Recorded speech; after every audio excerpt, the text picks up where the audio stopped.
You would be watching this on the 13th day of March 2023, a video that was shot in August of 2021 when Florence had initially thought she wanted to do YouTube. Life happened, she kept postponing, re-strategizing, and was bound by fear. Whoever is struggling with the fear of becoming, I hope this video and Nubuke's words gives you the courage to be secure and confident in all that you are and everything that you could be. So here's to believing in each other, being there for each other, with no intentions of climbing the toxic ladder. So, welcome to the block.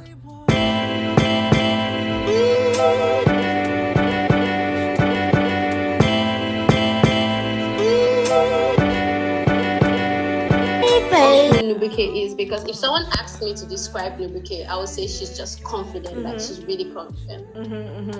So who's Nubuke? Oh wow, I feel like I'm in a whole job application interview where they're like, on your CV, write down who you are. Who is Nubuke?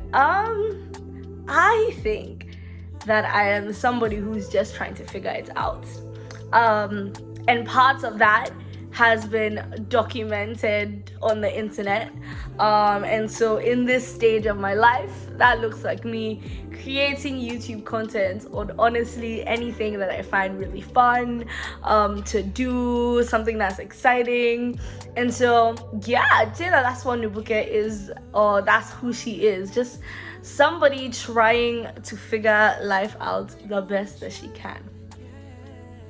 No, that's actually a good description. And I want to ask you the next question, which would be, have you always been this confident? Yeah. So, yes. Yeah, but that doesn't mean like if you wanted to like boost up your confidence or anything, like you couldn't go for it.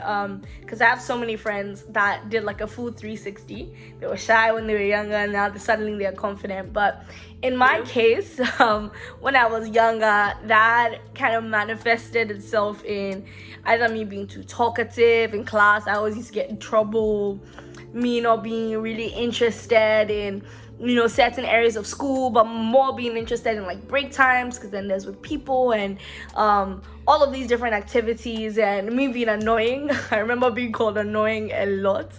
But it's so funny because I was talking to my friend a couple of weeks ago about this, and I feel like I always knew that whoever that person was would become this person that I am today. Like it just makes sense. Like there's just no world where all of that energy didn't become all of this energy right now. And I'm especially grateful to the people that were around me, in terms of my family, that didn't, break that down in me and say, she talks too much, be quiet, don't do this. I'd say my family even reinforced it because they are loud, Yeah, I've seen your videos. I've seen your entire family, your videos. Yeah, they're pretty noisy. And so yeah, I think I've kind of always been like this, and it's just become more refined the older that I have gotten. Okay. So we live in such a world that is controlled by social media and other factors that are just basically external that we shouldn't actually pay attention to, but we do anyways.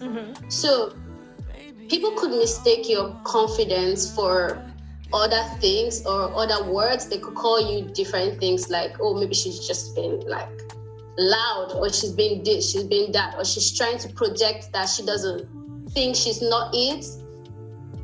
The way people think that, because you're not it, you try to project a certain personality on the internet.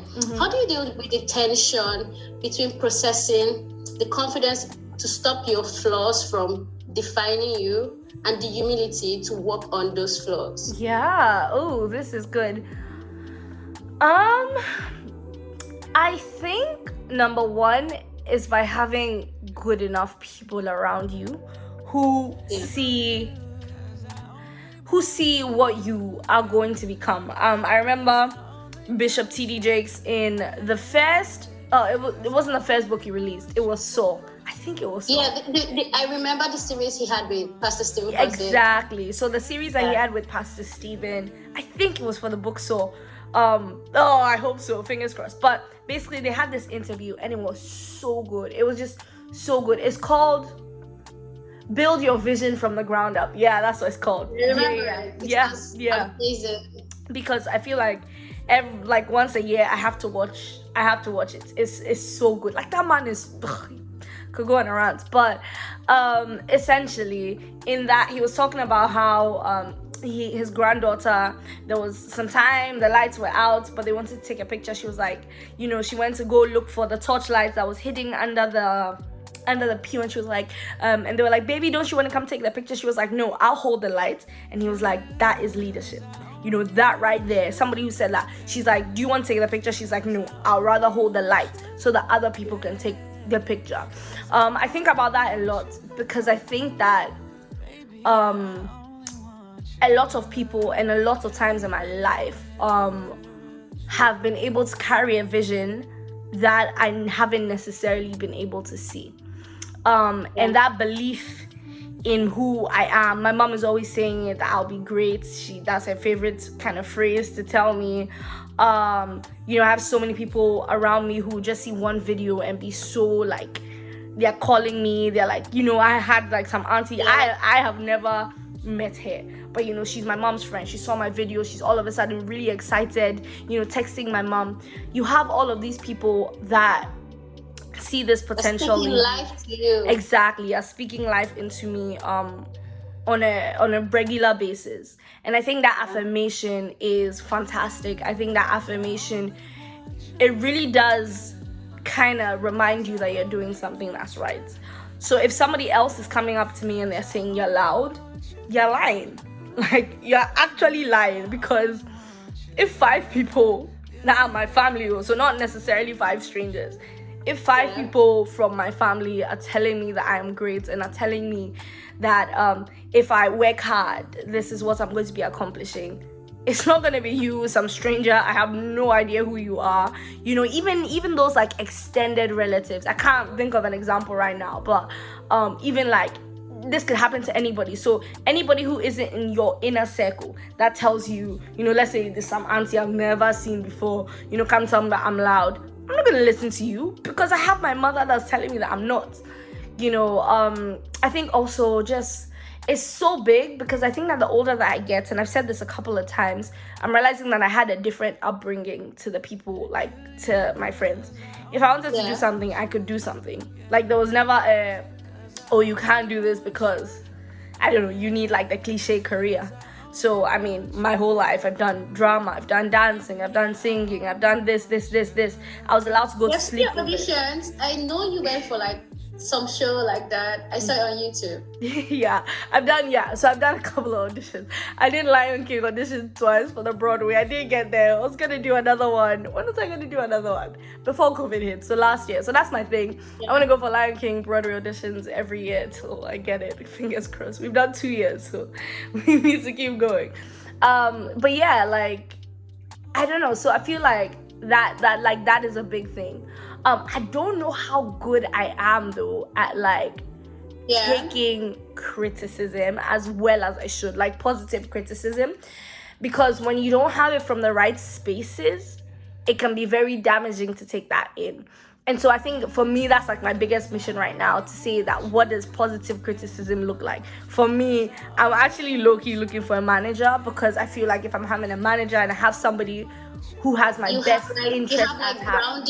Exactly. You have somebody who's saying that they have tunnel vision.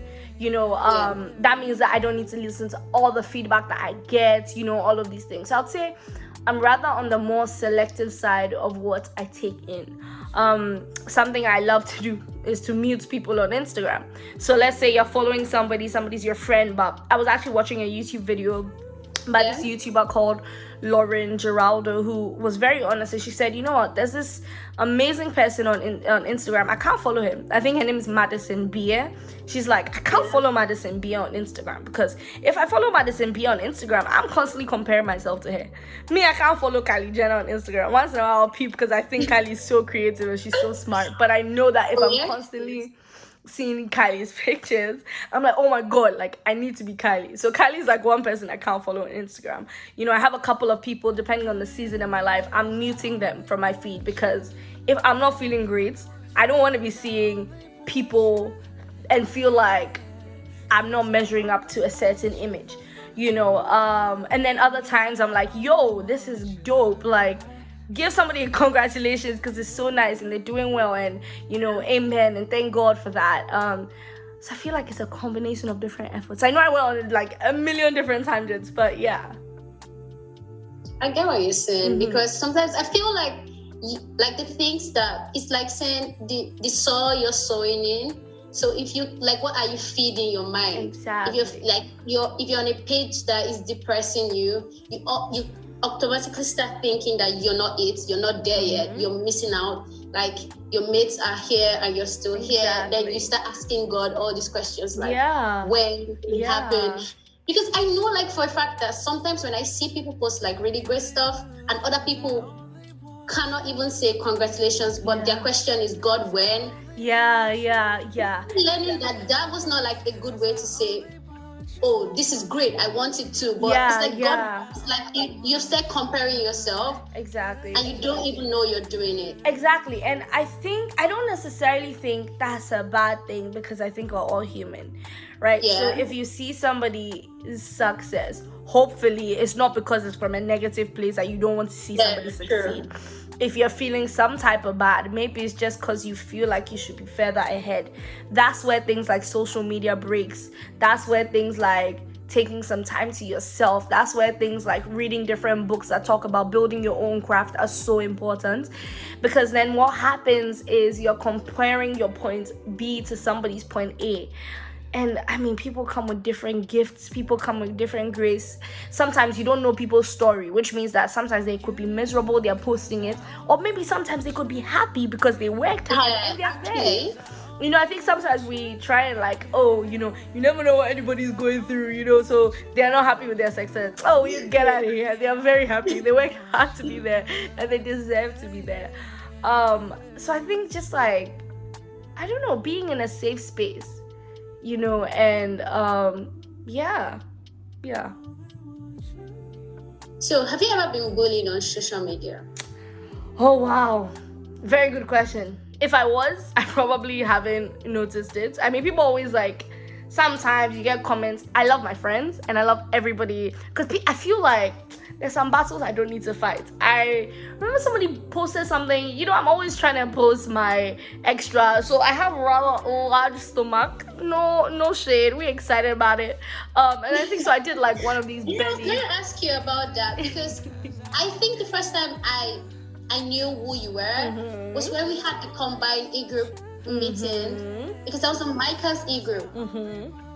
So love that guy. Then I added you on Instagram, and then I saw you post about your body, and I was so excited because there's like so much positivity, like in a world where we've been told that you have to look this way, the color of your skin has to be this way, you can't have like a patch of hyperpigmentation, you can't do this, you can't do that, but then you were there like doing your thing, not caring, like I'm just like, oh, who is this person? Like, so how did you get to the point where you felt like really comfortable? Oh wow, so many questions, so many good questions. Again, I think it's a combination of different things. One, I feel like to some extent I really do not care what some people think, because I feel like I am such a smart person. Like, I'm probably a great person to get to know. That is so superficial for you to look at how I look and suddenly that's your judgment of who I am, because I know that I'm more. Like I actually know. And so if you are there and you see how I look and suddenly you want to, then take yourself away. Then like, it's not worth knowing you. Like, you're not important. Like, you just already kind of put yourself in this whole part of the earth/universe as somebody who's unimportant.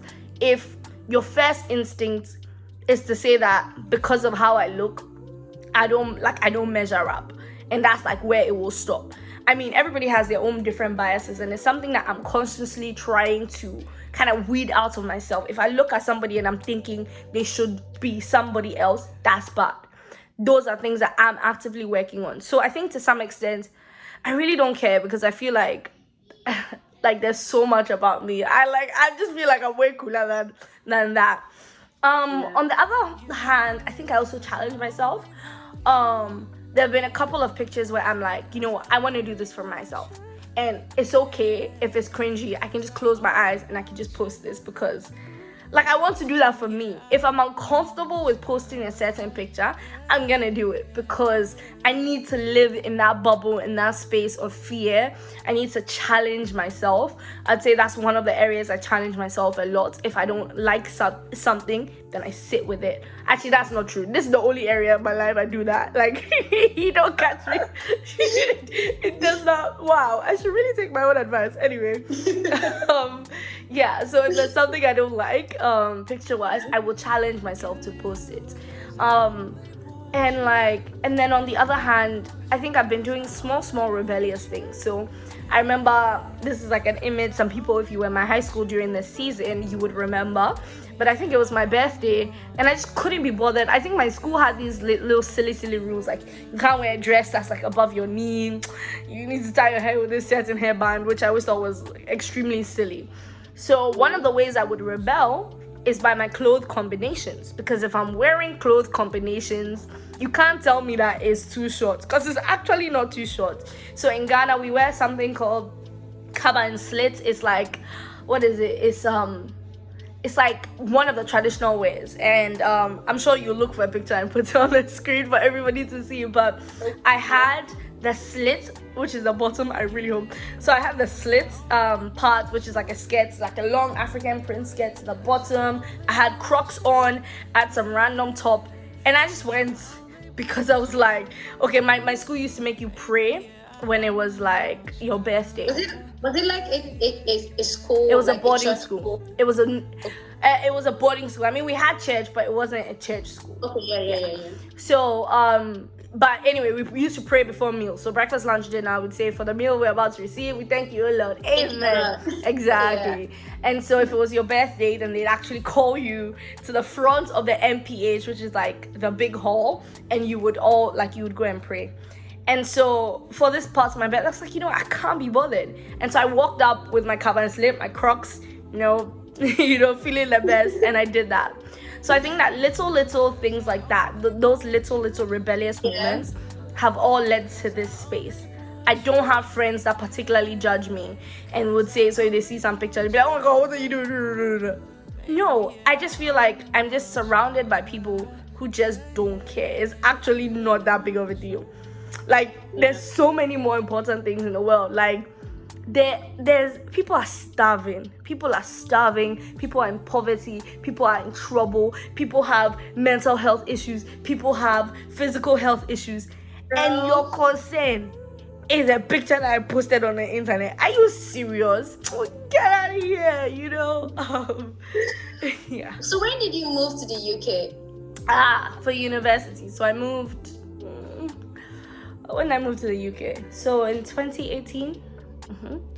So how was your experience, and with all of these things I've been asking you? Yeah, it was fine. My school was like PWC, which I think means it was a predominantly white college, and so I did drama, and so I was the only black person in a lot of the spaces that I was in.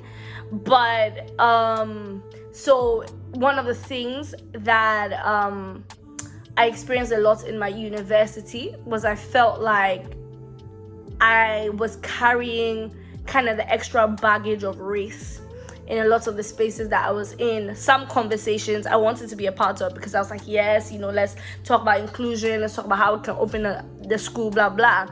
Other instances, I was exhausted. I was like, why don't you have enough black people? Why aren't you doing enough? So kind of going through those emotions and going through the rhythms of that. nothing to really do with I think with my school, whereas this is like a very big confident question and like on the internet and everything. I think with my university in particular, and this isn't like all of England, this is like the little space of England I was in.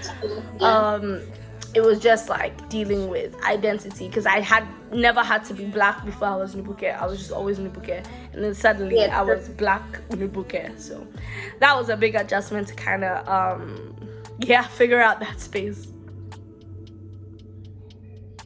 At least you didn't have to struggle with being called names and all of that. Yeah. So not some, I mean, none of the people that I encountered ever said any rude things to my face or that kind of thing. So yeah. That's good. So Nubuke, if someone is at home and they are really dealing with identity crisis or learning how to be themselves unapologetically and they're at home right now, what would you say to that person?